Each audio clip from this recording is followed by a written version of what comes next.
தந்தை, மகன், தூய ஆவியானவரின் பெயராலே ஆமீன். அன்பின் நல்ல தகப்பனே, இதோ நாங்கள் மீட்படைய உமது திருமகனை எங்களுக்கு விலையாக கொடுத்தீர். அவர் உமக்கு நிகரான நிலையில் இருப்பினும் எங்களுக்காக ஏழையானார், எங்கள் பாவங்களை சுமந்தார். அவருக்காக நாங்கள் உமக்கு நன்றி கூறுகிறோம். அவரது பாடுகளில் நாங்களும் பங்கேற்று உயிர்ப்பின் மகிழ்வில் இணைய எங்களுக்கு அருள் புரியும். ஆமீன். அருள் நிறைந்த மரியே வாழ்க, ஆண்டவர் உம்முடனே, பெண்களுக்குள் ஆசீர் பெற்றவர் நீரே, உம்முடைய திருவயிற்றின் கனியாகிய இயேசுவும் ஆசீர் பெற்றவரே. புனித மரியே, இறைவனின் தாயே, பாவிகளாயிருக்கிற எங்களுக்காக இப்பொழுதும் எங்கள் இறப்பின் வேளையிலும் வேண்டிக்கொள்ளும். ஆமீன். அன்பார்ந்தவர்களே, இன்று நாம் மாற்கு நற்செய்தியினுடைய இறுதி அதிகாரங்களான 15 மற்றும் 16 அதிகாரங்களை பார்க்க இருக்கிறோம். இயேசுவினுடைய பாடுகளும் உயிர்ப்பும். இயேசுவை பிலாத்திடம் கொண்டு செல்கிறார்கள். அங்கு அனைவரும் சேர்ந்து பொய் குற்றங்களை அவர் மேல் சுமத்தி அவருக்கு மரண தண்டனை விதிக்கிறார்கள். ஏனெனில் தலைமை குருக்கள் பொறாமையால் தான் அவரை ஒப்புவித்திருந்தார்கள் என்று பிலாத்து உணர்ந்திருந்தார்.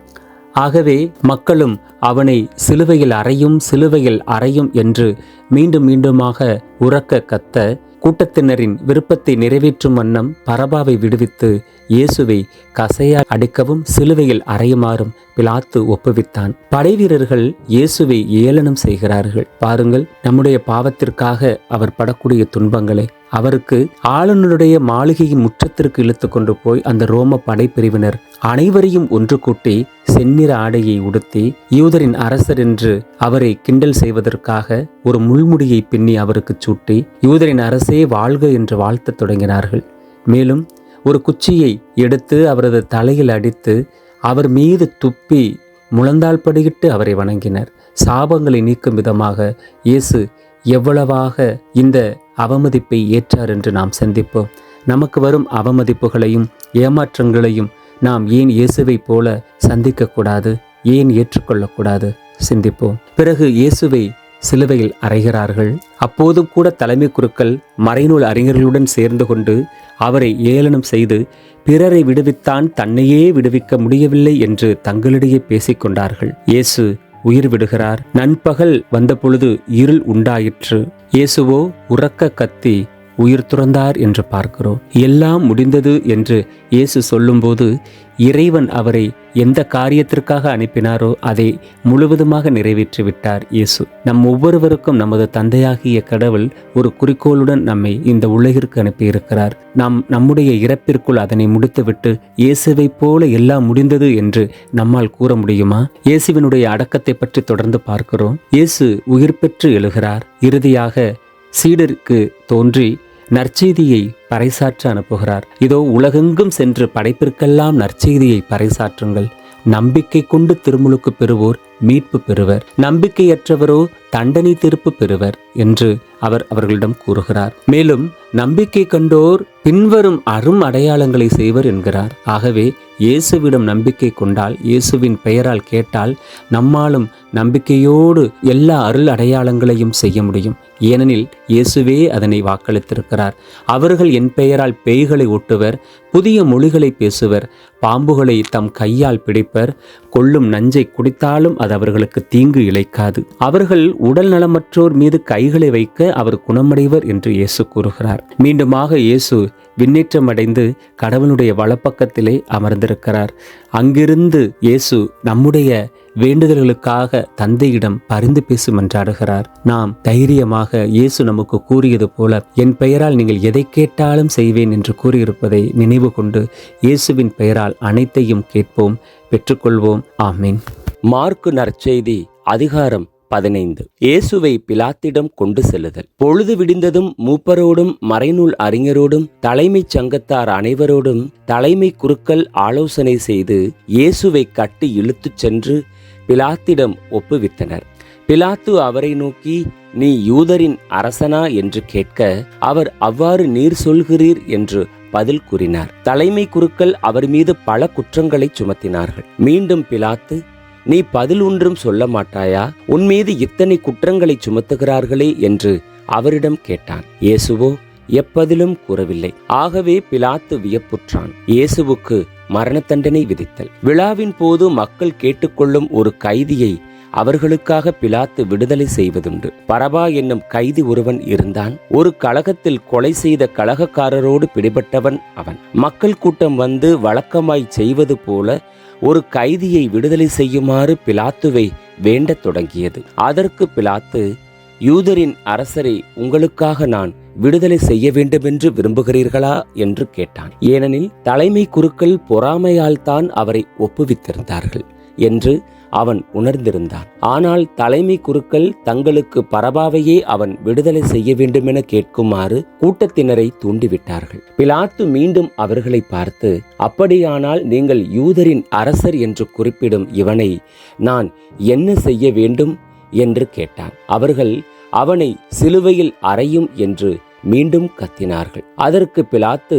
இவன் செய்த குற்றம் என்ன என்று கேட்க அவர்கள் அவனை சிலுவையில் அறையும் என்று இன்னும் உரக்க கத்தினார்கள். ஆகவே பிலாத்து கூட்டத்தினரின் விருப்பத்தை நிறைவேற்றும் வண்ணம் பரபாவை விடுதலை செய்து இயேசுவை கசையால் அடித்து சிலுவையில் அறையுமாறு ஒப்புவித்தான். படைவீரர்கள் இயேசுவை ஏளனம் செய்தல். பிறகு படைவீரர் அவரை ஆளுநர் மாளிகையின் முற்றத்திற்கு இழுத்து கொண்டு போய் படைப்பிரிவினர் அனைவரையும் கூட்டினர். அவருக்கு செந்நிற ஆடையை உடுத்தினர்.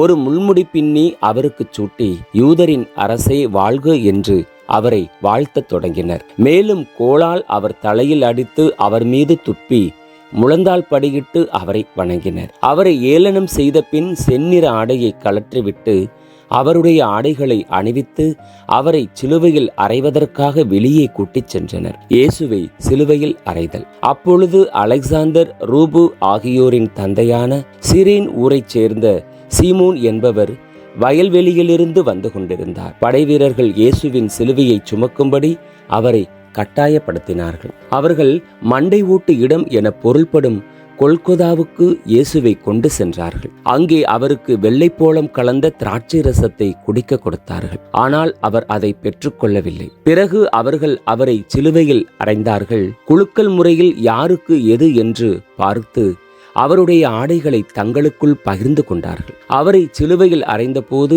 காலை 9 மணி. அவரது மரண தண்டனைக்கான காரணத்தை அறிவிக்க யூதரின் அரசன் என்று அவர்கள் எழுதி வைத்தார்கள். அவருடைய வலப்புறம் ஒருவனும் இடப்புறம் ஒருவனுமாக 2 கல்வர்களை அவருடன் சிலுவைகளில் அறைந்தார்கள். அவ்வழியே சென்றவர்கள் தங்கள் தலைகளை அசைத்து, ஆகா, திருக்கோவிலை இடித்து 3 நாள்களில் கட்டி எழுப்புகிறவனே, சிலுவையிலிருந்து இறங்கி உன்னையே விடுவித்துக்கொள் என்று அவரை பழித்துரைத்தார். அவ்வாறே தலைமை குருக்கள் மறைநூல் அறிஞர்களுடன் சேர்ந்து அவரை ஏளனம் செய்து, பிறரை விடுவித்தான், தன்னையே விடுவிக்க முடியவில்லை என்று தங்களிடையே பேசிக்கொண்டார்கள். அவர்கள், இஸ்ரேலின் அரசனாகிய மெசியா இப்போது சிலுவையிலிருந்து இறங்கி வரட்டும், அப்போது நாங்கள் கண்டு நம்புவோம் என்றார்கள். அவரோடு சிலுவையில் அறையப்பட்டிருந்தவர்களும் அவரை இகழ்ந்தார்கள். இயேசு உயிர் விடுதல். நண்பகல் வந்த பொழுது நாடெங்கும் இருள் உண்டாயிற்று. பிற்பகல் 3 மணி வரை அது நீடித்தது. பிற்பகல் 3 மணிக்கு இயேசு, எலோயி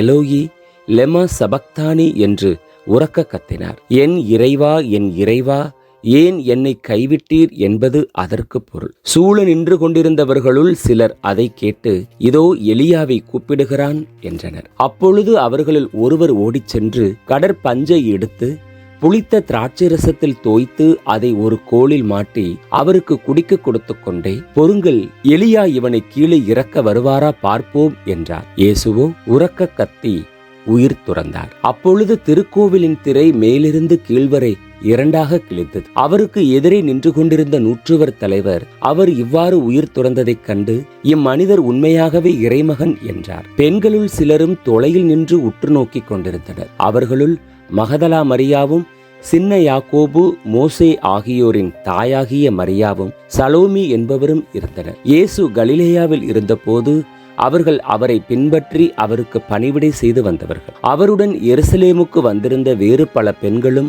அங்கே இருந்தார். இயேசுவின் அடக்கம். இதற்குள் மாலை வேளையாகிவிட்டது. அன்று ஓய்வு நாளுக்கு முந்தைய ஆயத்த நாளாக இருந்தபடியால் அரிமத்தியா ஊரைச் சேர்ந்த யோசேப்பு என்பவர் துணிவுடன் பிலாத்திடம் போய் இயேசுவின் உடலை கேட்டார். அவர் மதிப்புக்குரிய தலைமைச் சங்க உறுப்பினர். அவரும் இறையாட்சியின் வருகைக்காக காத்திருந்தவர். ஏற்கனவே இயேசு இறந்துவிட்டதை குறித்து பிலாத்து வியப்படைந்து நூற்றுவர் தலைவரை அழைத்து, அவன் இதற்குள் இறந்து விட்டானா என்று கேட்டான். நூற்றுவர் தலைவரிடமிருந்து கேட்டு அறிந்ததும் உடலை அவன் யோசேப்பிடம் அளித்தான். யோசேப்பு மெல்லிய துணி ஒன்றை வாங்கி வந்து இயேசுவின் உடலை இறக்கி துணியால் சுற்றி பாறையில் வெட்டப்பட்டிருந்த கல்லறையில் கொண்டு வைத்தார். அதன் வாயிலில் ஒரு கல்லை உருட்டி வைத்தார். அவரை எங்கே வைத்தனர் என்பதை மகதலா மரியாவும் யோசேப்பின் தாய் மரியாவும் உற்று பார்த்து கொண்டிருந்தனர். மார்க்கு நற்செய்தி அதிகாரம் 16. இயேசு உயிர் பெற்று எழுதல். ஓய்வு நாள் முடிந்ததும் மகதலா மரியா,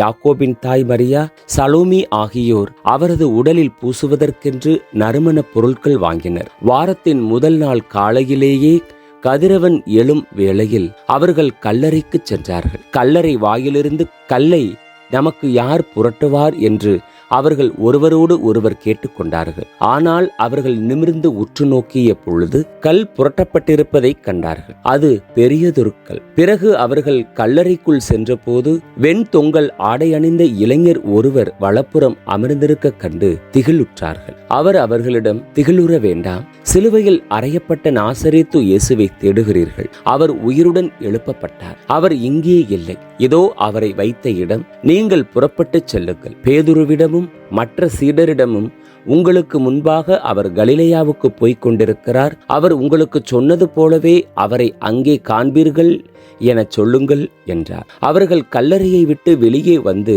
ஓட்டம் பிடித்தார். நடுக்கமுற்று மெய் மறந்தவர்களாய் யாரிடமும் எதுவும் கூறவில்லை.